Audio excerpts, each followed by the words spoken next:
Welcome to the First Time Traveler series. This is video 1 of the series, which is called Thinking About World Travel. This video will include 6 must-do steps to prepare you for that travel. So stay tuned. Hi, I'm Colleen, And I'm Shaan. Welcome to Travel is for You. where we share traveling tips and knowledge that we have gained from years of international travel experience. Step 1 in the process is to actually get a passport. You can apply for a passport anytime. It generally takes 4 to 6 weeks to get a passport, so we suggest you do this at your earliest convenience. When you apply for your passport, you will have 2 options. One is a standard size passport, and the other one has additional pages in it. What we have found is that you should always get the passport with the additional pages. You never know, this could become a habit. You might need all those pages. Every time you enter a country, you have to have 6 blank pages before you can enter. So make sure you've got them. Get the maximum pages. So many people, once they have a passport, they will order a passport cover, a fancy one. Our experience is that it just gets in the way. When you go through immigration, they want to see your passport, not your cover. So our practice is to simply put a passport in a Ziploc baggie. We use Sandwich size. sandwich size. It's just the perfect size. It's waterproof, and it's so easy to see that both of your passports are there. Yeah, it's really good. And because sometimes, if you forget to have your raincoat on and it starts to rain, your passport can get wet in your pocket or in your purse. So you really like the waterproof feature of it, and it makes life so simple. And it's so easy to replace when it gets worn out. And it takes no space at all. That's right. Step number 2 is to pick your destination. This isn't the time to pick some out-of-the-way place. This is the time to pick something that's on the road well traveled. What does that really mean, the road well traveled, and why does that matter? Well, you want to pick some place first that has common language for you, because if you're just a beginning traveler, you're not going to feel comfortable, most likely, in a place where the language, the words, everything is different. So make it easy for yourself. Pick someplace with a common language. Pick someplace that has an established infrastructure for tourism, that has a lot of hotel choices, that has subways that make getting around easier, that has food that's not really uncommon for you. It has a lot of flight choices as well for getting there. London is a good example. There are a lot of flights that go from all over the United States or whatever country you are in to London. It has a language that most people could talk or find a way to communicate. And it does have a little bit familiarity. We have seen London in movies. We have seen London in shows. One of the things that I tell Colleen, we were actually in London and we went to the National Gallery. We went in, and on the wall, the first painting that I saw was the sunflower by Van Gogh. There it was in real life. So going to a place that is familiar, it is still an adventure. It is still something new.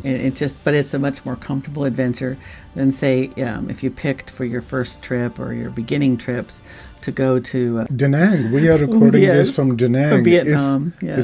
Yes, it's within our comfort zone now. Yeah. But if we had started from Da Nang, it is still a lovely place. It would be the same people. Everything would be the same. But our comfort level will be really, really low. So Pick the road well traveled. pick the road well traveled. Yeah. It's new for you. Step 3 is to get to 7,000 steps a day. And the way I did it for myself was 1, 2, 3. You start with 1,000 steps A day. So that's your first day. Then the second day is number 2. So you add 200 steps a day to your 1,000 steps that you started with. And then 3 is really 30.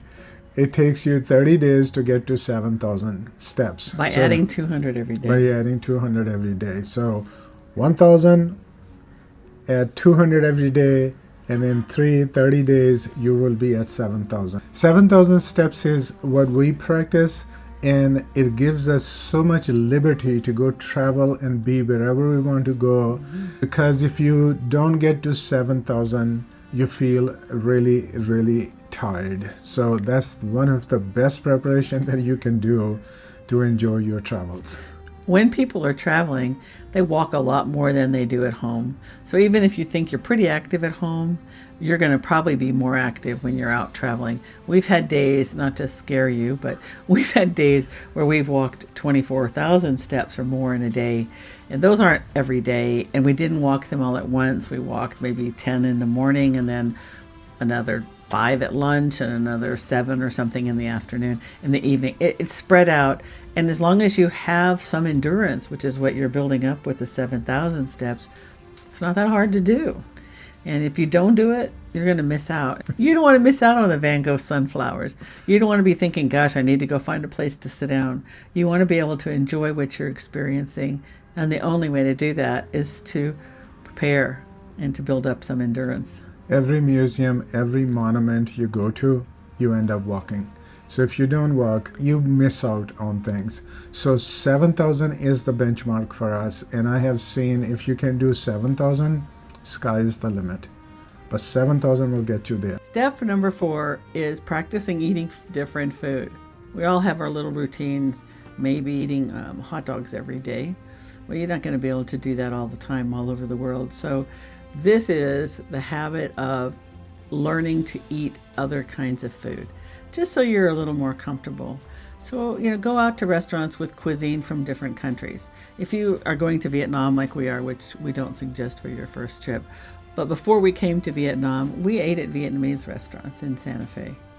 I looked at cooking shows, and so I could learn a little more about what are the ingredients in different dishes, so that I would know what I was comfortable eating and what I wasn't comfortable eating. But I think starting to develop a taste for other things. I hated cilantro when we got married. I'm just going to say that. I did not like cilantro, and he's a cilantro nut. But I started eating it little by little, and now I can just sit down at the table and eat, a big bunch of cilantro plain. I really like it. So you can change your habits. You can change your taste buds so that you'll like other food. And this is the time, while you're preparing to travel, try different cuisines so that when you get there, you are open to the world and the world is open to you. We actually went to a night market in Taipei, and we bought ice cream. Oh, yeah. And they put cilantro in their ice cream. In the ice cream, and I loved it. It was really good. So, whoever heard of ice cream in a sandwich roll, basically, with peanuts? Ice cream, peanuts, like in a tortilla roll with cilantro. And I really enjoyed it. I could have not imagined that in my wildest dreams, but there it was. And if I had not experimented and tried eating cilantro, I probably wouldn't have enjoyed it at all. So reach out, do it, give it a try. So step number 5 is to start your day with a routine. Our routine is to get up in the morning, have a cup of coffee or tea. Colleen actually drinks tea and I generally drink coffee. And then we go have breakfast. Breakfast is very, very international food. There are egg dishes, there are familiar dishes almost everywhere you go. Sometimes I don't like to eat breakfast, but when we travel, I eat breakfast every single day. It starts the day right. And also, when we go out for sightseeing, we are not looking for the food immediately, which we have seen other people do it. And it's just a waste of your time. Yeah, you can focus on looking at the sunflower painting That's instead right. of wondering, is there an Indian restaurant nearby? That's right. That's right. And then from there, we have at least solid 4 or 5 hours to do things that we want to do. So because hotel food is going to be more geared towards tourists, that's where you should get your breakfast. Honestly, you should try to get a hotel that includes breakfast or where you can purchase breakfast as part of the package, because then you're just going to do it as part of your routine. It's there and they're going to be prepared for the kind of food you want. It's going to give you a great start to the day. And if you've got that comfort going into the day, the rest of the day, no matter what it holds for you, is going to be easier for you to handle. We stay at many American chains, and there the food is familiar. So it starts your day with something that you know, and they pretty much have everything that you can imagine for breakfast. So breakfast is one of those common foods that you can find everywhere. So we suggest that you get in the habit. And if you don't eat breakfast now, this is a great time to start. This is a great time to start. Step number 6 is to watch some YouTube videos about your destination. Learn a little bit about where you're going to be going. Maybe you'll see some museums you want to see or some lookouts that you might not have found if you hadn't watched a video. But watch a lot of videos, and you're going to discover people have different styles. People are interested in different things, and you're going to get a lot of information by watching those YouTube videos. When we were going to Romania, I knew nothing about Romania, and I started with YouTube. Colleen knew a lot about Romania. She's the one who picked it, but I was... YouTube videos. YouTube videos, yes. So I started looking at YouTube videos, and a lot of people who had traveled there before us, of course, they put a lot of information there, and it came in really handy. And as a side note, you can also watch videos about how to travel. And we're glad you're watching this one. Yes. And on that note, by the way, please, if you're finding this to be really valuable information or useful information, please subscribe and like. It means a lot to us. It makes it possible for us to keep making videos, which will help you hopefully enjoy your life. Thank you. Just to recap, there are 6 steps. Number 1, you get a passport. Number 2, you pick a familiar destination. Number 3 is to get yourself ready by getting used to 7,000 steps. And number 4 is to stretch your taste buds. Go try some new food. Number 5 is to have a morning routine, and the good one is to start with breakfast. And then number 6 is to get more information by watching some YouTube videos. And something that's important that we forgot to mention about the passports is that once you get your passport, take a picture of it.